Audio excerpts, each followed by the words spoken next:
This is Fred Beck from Fred Talks Fighting, proudly sponsored by Empire Fight Store. Today I'm very lucky to join again for the second time, joined by AnEson Gib. It's good to see you, mate. The last time we spoke was in March. It's quite ironic, really, because you were calling out Mcbroom, and now you're finally fighting him. It's good to see you again, mate. How are you?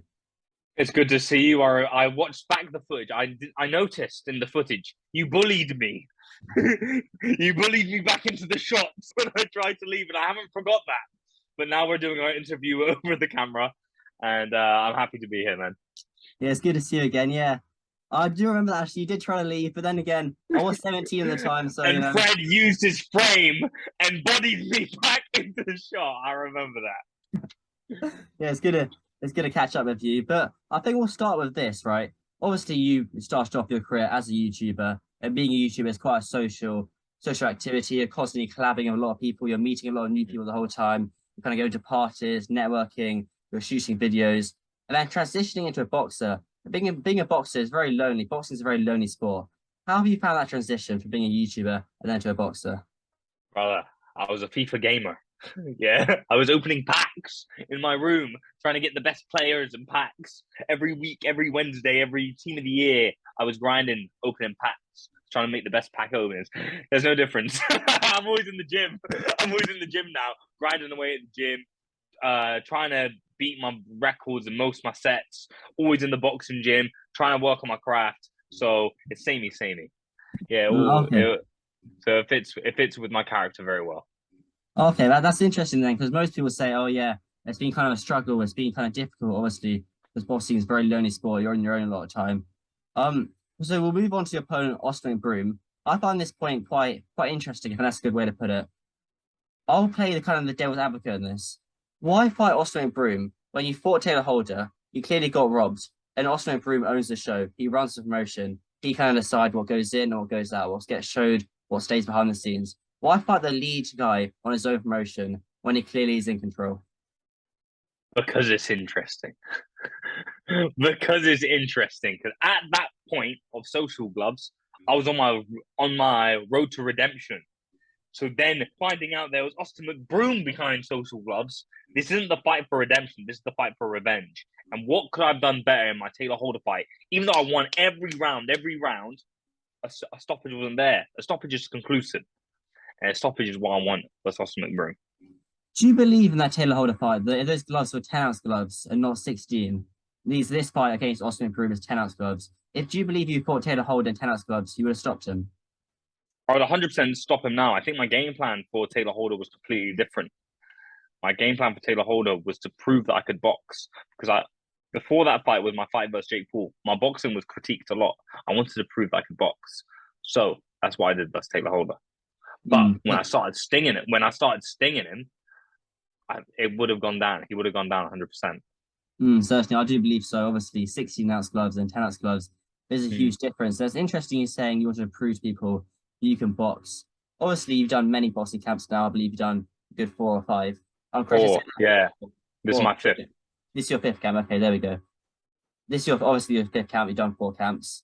What would you say the most important thing is you learned in the Taylor Holder camp you can now bring into the Austin Broom camp? Oh, that's a great question. I think mainly is the discipline of a fighter.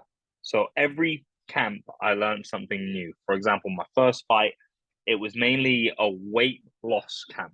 That was just me, just like this fat guy, couldn't do a push up. There's some homework. Yeah, there's a first ever Sidemen charity match. It was called the Wembley Cup. It was hosted on Spencer FC. You had to earn your position.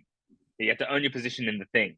They had a video where it was an army assault course, and I sucked. I couldn't do 3 push-ups. I couldn't climb a simple wall that was like 5 pulls. I couldn't do these things. So the first fight was initially like essentially like a weight loss camp. The next fight was fighting a fighter that was essentially was off hinged and he was going to bring it and we were going to have a war. So I took training a bit more serious. The Jake Paul one, boom, we're entering the professional scene. I'm now getting everything tailor made and everything is professional to the T from the bottom of the list to the top of the list. My training, my recovery, all of it. I took the loss. I had to learn mentally and physically how to come back from the loss and how I'm going to implement a game plan versus Taylor Holder. This time, what I've taken from that, I've taken all the disciplines I've learned from each specific camp and putting them together. And this has probably been the most confident camps I've had so far. That's interesting. You mentioned them mentally and physically. Would you say this camp against Austin Mcbroom has been more mentally draining or physically draining? Oh, oh. I think the mental side is the best I've been in any camp. Physically, it is taxing because of this has been the longest camp because of the delay. But we had to engineer it, we had to tweak it, and we made sure that I'm coming in primed and ready for this fight. Do you think the delay helps Austin more or yourself more? It helps both. It helps both. There's more time for everyone. I'm not looking at that. I'm expecting him to be his best version of himself. The most dangerous Austin Mcbroom is there. I think he's expecting that he's going to see the worst Gib that is there. But both versions would still whoop his ass. Why would he be expecting the worst Gib? The way that he talks does not. He said, "I hope Gib brings his A game." Huh. What have I been doing? What have I been doing? I've been doing nothing but training, and it's such a discipline that I have installed in myself. So to even question that, it makes me think that he's thinking something different about me. But I'm thinking he's the best Mcbroom that we've ever seen. It's been a year, so it has to be. Well, all the footage I've seen has to be the worst version of him. So I'm expecting he's going to be a more dangerous fight than ever before. That's interesting what Austin's saying there. Do you believe that's mind games though, trying to get inside your head and play little tricks of the trade? I don't know what mind games they are, but they'd be terrible mind games. Yeah, they wouldn't be great. I think we'll put it that way. No. I have watched a few. I have watched a few of the interviews you did today. Been out in the last hour. Fight Hype, Fight Hub, Ellie Setback. Hang on a sec. I shouldn't really be saying their names. So I'm giving them a free plug right now. Describe the Fred fighting. But they kept asking you the question, "Oh, who do you want to fight after this?" Oh, KSI calling you out. Does that frustrate you when they kind of look past your opponent in Austin Mcbroom? Yeah, man. Well, like I'm focused on Saturday. You think I'm doing all this training? Like, yeah, I'm fighting this guy afterwards. No, I'm fighting this guy in front of me on Saturday, and that's who I'm focused on.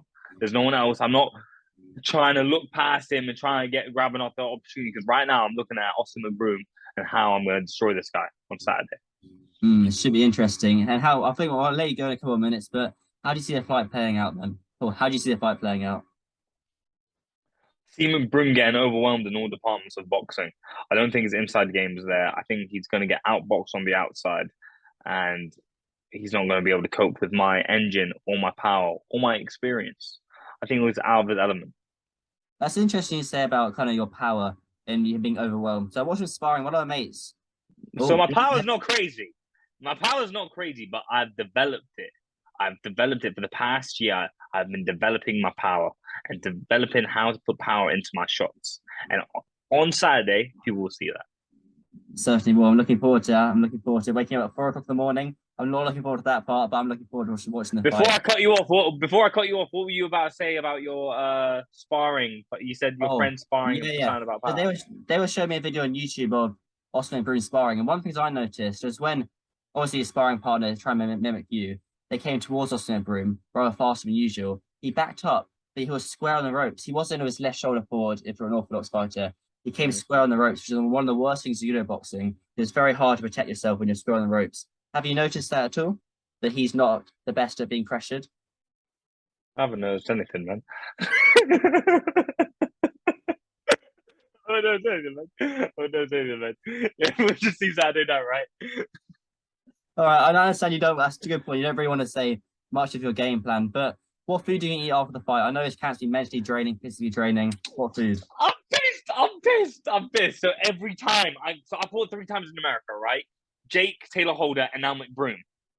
Every time I come here, I want Chick-fil-A.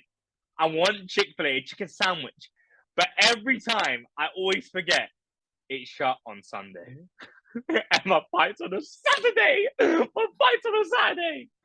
So I'm not going to be able to get Chick-fil-A. So I think I'm just going to get a double cheeseburger, some fries, and maybe a donut. That's what I'm going to get. But you're not going to stay over on the Monday or Tuesday? You're getting the flight back on Sunday? Oh, I'm going straight back. I whoop you. Not you. I whoop the person I need to, and then I bounce. That's the game plan. I do my business, and then we skirt. On the private jet? Yes. Awesome. I think that's quite a good way to end it there. Is it okay if we do an interview after the fight as well on Zoom? Would that be okay with you? Of course. Yeah, shout out to Liam Chivers for organising it. I'll go through Liam again because Liam's great at that. But I wish you best of luck for Saturday night, and I'm sure I'll catch you soon, Gib. Thank you, sir.